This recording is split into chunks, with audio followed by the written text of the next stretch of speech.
Hello बच्चों, स्वागत है आप सभी का अपने यूट्यूब चैनल रवि ज्ञान सीरीज में। आज हम पढ़ने वाले हैं कक्षा 6 का गणित अभ्यास 4E। तो अगर आप लोग चैनल पर पहली बार आए हैं तो चैनल को सब्सक्राइब कर दीजिए और वीडियो को पूरा देखिए ताकि आपको हर एक क्वेश्चन अच्छे से समझ में आ जाए। और यदि आप इससे पहले वाली वीडियो नहीं देखे हैं तो उसको भी देख लीजिए। तो चलिए बढ़ते हैं अपने पहले क्वेश्चन की ओर। देखिए, पहला क्वेश्चन है हमारा, दंड चित्रों को देखकर नीचे दिए गए प्रश्नों के उत्तर दीजिए। ठीक, तो ये फिगर दिया हुआ है और देखिए इधर क्या दिया हुआ है, परिवारों की संख्या दी हुई है। ये जो दिया हुआ है नंबर, जैसे कि 10, 20, 30, 40, 50, 60, 70, 80, 90, 100, ये परिवार की संख्या दी हुई है। ठीक, और देखिए इधर क्या दिया हुआ है, बच्चों की संख्या। तो मैं मतलब क्या है कि इधर परिवार की संख्या है और इधर उनके बच्चों की संख्या है। जैसे देखिए ये एक एक ना एक बच्चा है, तो प्रश्न पूछेगा आपसे कि एक बच्चा कितने परिवार के पास है, तो आपका आंसर हो जाएगा 50। 50 परिवार ऐसे हैं जिनके पास केवल एक बच्चा है। ठीक, ये ऐसे दिखाएगा। अगर आपसे पूछेगा ऐसे कितने परिवार हैं जिनके पास केवल 2 बच्चे हैं, तो ये 2 जहाँ तक जाएगा उसके सामने देख लीजिए, यानी कि 90 परिवार के पास केवल 2 बच्चे हैं। ठीक, और अगर आपसे पैमाना पूछता है तो पैमाना क्या हो जाएगा, 1 सेंटीमीटर बराबर 10 परिवार है। यानी कि जो यहाँ से लेके यहाँ तक 1 सेंटीमीटर होता है, तो 1 सेंटीमीटर बराबर 10 परिवार हो जाएगा। ठीक, अब देखिए क्या लिखा हुआ है, किसी क्षेत्र के परिवार व उनके बच्चों की संख्या के दंड चित्र हैं। अभी हमने जो बताया ना कि ये क्या दिया हुआ है, परिवार और उनके बच्चों की संख्या। तो चलिए अब हम इसके क्वेश्चन भी करते हैं। हमने क्वेश्चन लिख लिया है यहाँ पे। तो पहला हमारा क्वेश्चन है, दंड चित्रों से क्या सूचना प्राप्त हो रही है, मतलब इससे आपको किसके बारे में जानकारी मिल रही है। तो इसके बारे में हमको जानकारी मिल रही है कि परिवार व उनके बच्चों की संख्या दी गई है। तो आप लिखेंगे यहाँ पे परिवार व उनके बच्चों की संख्या। ठीक, परिवार व उनके बच्चों की संख्या, बच्चों की संख्या। चित्रों से क्या सूचना प्राप्त हो रही है, परिवार और उनके बच्चों की संख्या। ठीक, बस ये हो गया। और दूसरा देखिए, कितने परिवार में केवल एक बच्चा है। अब इसमें देखिए यहाँ पे, तो ये बच्चों की संख्या है। ठीक, अब देखिए ये बच्चों की संख्या कहाँ तक है, 50। तो कह मतलब है कि 50 परिवार ऐसे हैं जिनमें केवल एक बच्चा है। तो यहाँ आपका आंसर क्या हो जाएगा, कितने परिवारों में केवल एक बच्चा है, 50 परिवारों में। ठीक, इसका आंसर हो जाएगा 50 परिवारों में, 50 परिवारों में केवल एक बच्चा है। ठीक, दूसरा देखिए, तीसरा, दो दो बच्चों वाले कितने परिवार हैं। अब दो का देखिए लाइन कहाँ गया है, यहाँ पर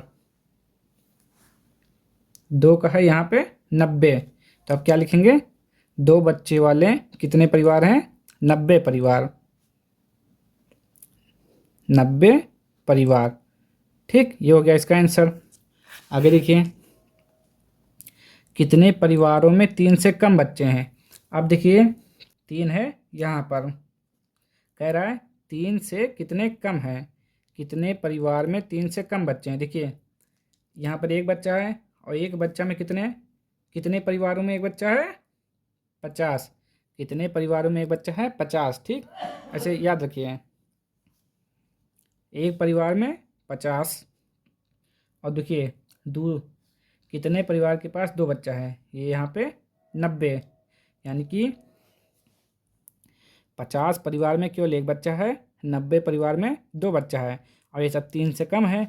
तो ऐसे टोटल कितने परिवार हो गए, 50 और 90 जोड़ दीजिए, कितना हो जाएगा, 50 और 90 कितना हो जाएगा, यहाँ पे देखिए 50 प्लस 90, तो टोटल हो जाएगा 140 परिवार ऐसे हैं जिनके पास 3 से कम बच्चे हैं। ठीक, यह आंसर हो जाएगा इसका। कितने परिवारों में 3 से कम बच्चे हैं, तो 140 परिवार में। अगला देखिए, 3 से अधिक बच्चों वाले परिवारों की संख्या बताइए। आप क्या बताना है, जो 3 से ज़्यादा हों,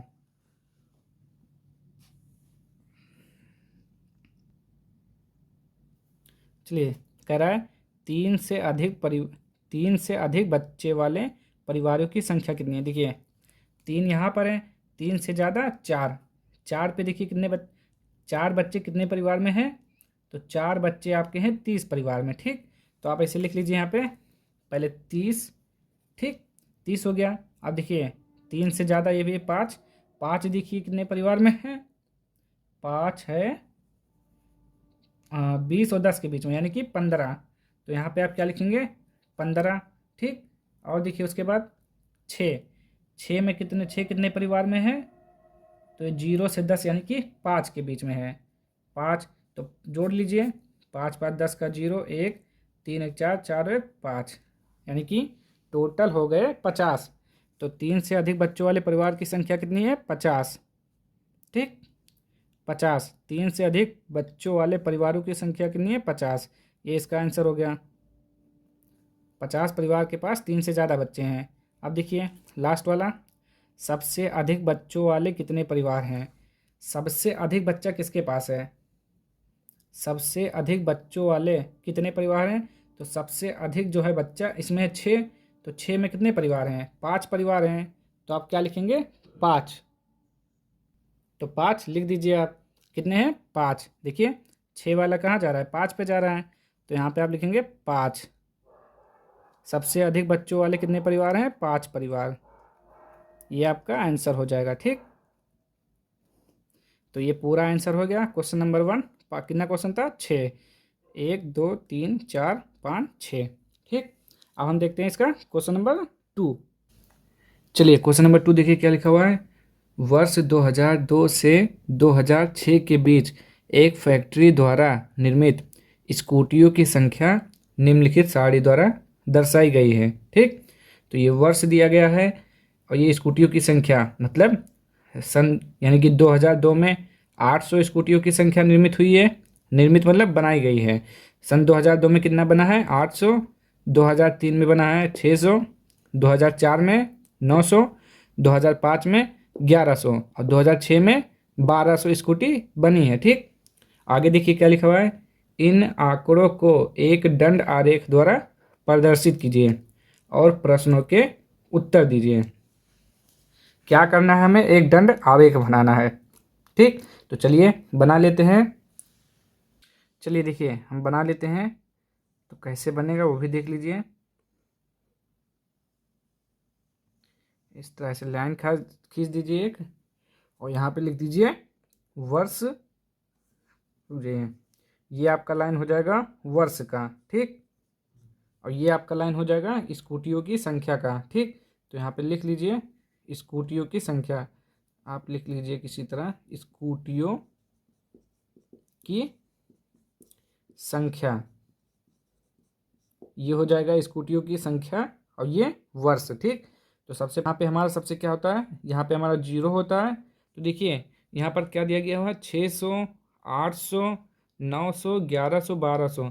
तो हम क्या करते हैं, 200 का अंतर लेके लिख लेते हैं। ठीक, 200 400 यहाँ पे 600, यहाँ पे 800, यहाँ पे 1000 और यहाँ पे 1200।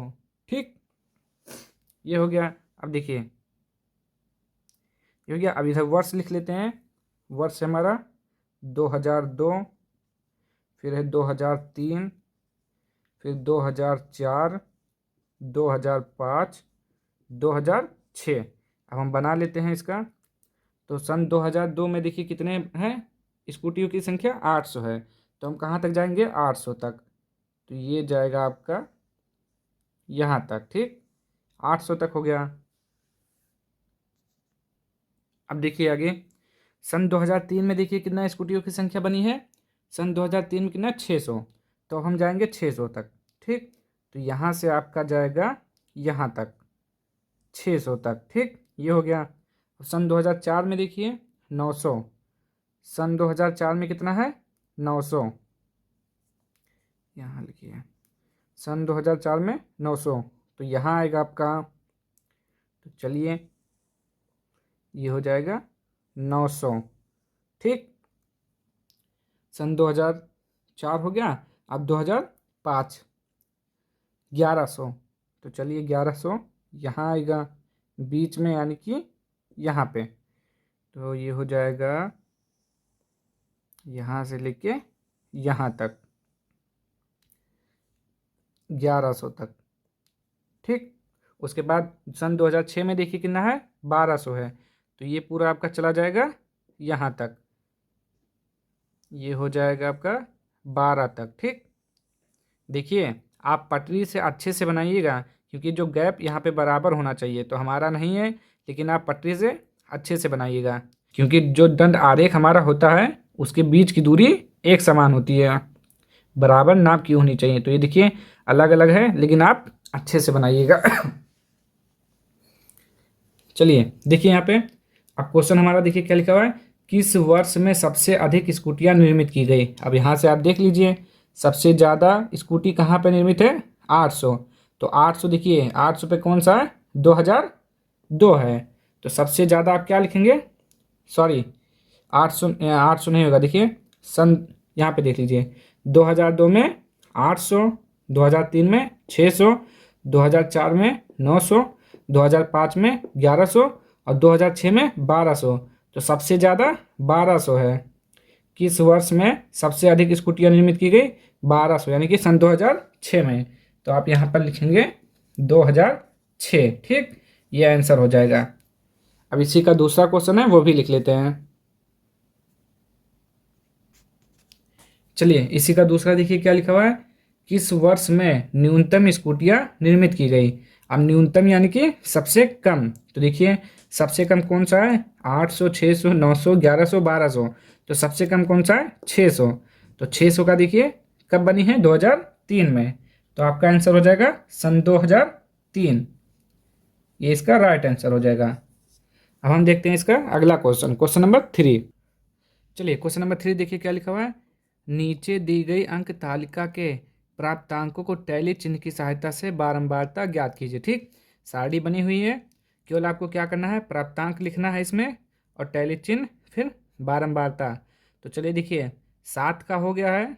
अब देखिए अच्छे समझिए पहले, देखिए प्राप्तांक मतलब जो है नंबर दिया होगा अलग अलग, जैसे कि 4 4 है, 9 है, 6 है, 5 है, 8 है, ये अलग अलग, ये प्राप्तांक।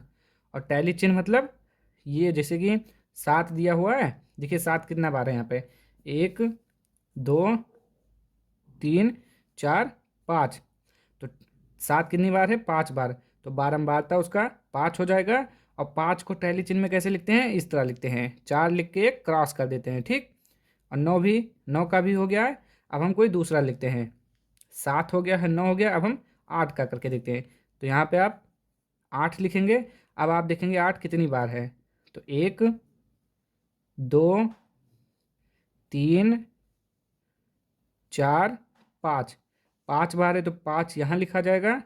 और बारंबारता में 5, सॉरी 5 हो गया। अब टैली चिन्ह 1 2 3 4 और ये 5, ठीक। इस तरह 5 बनता है। 8 हो गया। अब 8 के बाद 5 देखिए, तो 5 लिखेंगे आप यहाँ पे पहले। फिर देखिए 5 कितनी बार है, 1 2 3 4, 4 बार है, तो बारंबारता 4 हो जाएगा। और टैली चिन्ह में 4 कैसे लिखते हैं, 1 2 3 4, ये हो गया, ठीक। 5 हो गया। अब 6 देख लेते हैं, तो 6 लिखेंगे यहाँ पे। अब देखिए कितनी बार है, 6। तो 1 2 3 4 5 6, 6 कितनी बार में है, 6 बार में। तो यहाँ पे 6 लिखेंगे। और टैली चिन्ह में कैसे लिखेंगे, देखिए 1 2 3 4 और एक ये 5 और एक ये 6, ठीक। आगे देखिए 6 हो गया, 9 भी हो गया है। अब 9 के बाद 4 बचा, 4 लिख लेते हैं पहले, 4, ठीक। तो अब 4 देखिए, 1 2 3 4 कितनी बार में है, 3 बार में। तो यहाँ पे केवल 3 लिखा जाएगा। और टैली चिन्ह में 1 2 3, ठीक। 4 हो गया। अब 10, 10 लिख लेते हैं यहाँ पे। अब 10 कितनी बार है, ये देखिए 1 1 2 10 कितनी बार में है, 2 बार में, तो 2 यहाँ हो जाएगा और टैली चिन्ह में 1 2, ठीक। 10 के बाद 8, 8 हो गया, 7 हो गया, 4 हो गया, 3, 3 नहीं हुआ है, तो यहाँ पे 3 लिखेंगे। अब देखिए 3 कितनी बार में है, तो 1 2 3, 3 कितनी बार में है, 3 बार में, तो बारंबार तक 3 हो जाएगा और टैली चिन्ह में 3 कैसे लिखेंगे, ऐसे 1 2 3, ठीक। तो ये हो गया हमारा क्वेश्चन नंबर 3। चलिए क्वेश्चन नंबर 4 देखिए क्या लिखा हुआ है। अजय के विभिन्न विषयों के प्राप्तांकों का प्रतिशत निम्नवत है।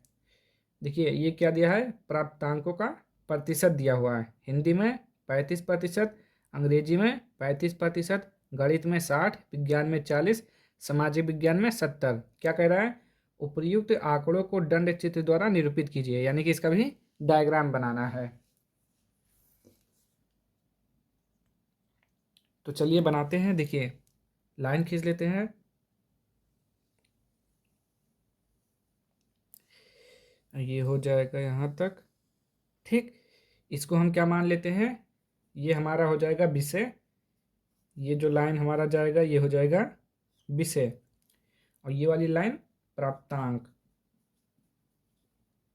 प्रतिशत में, ठीक।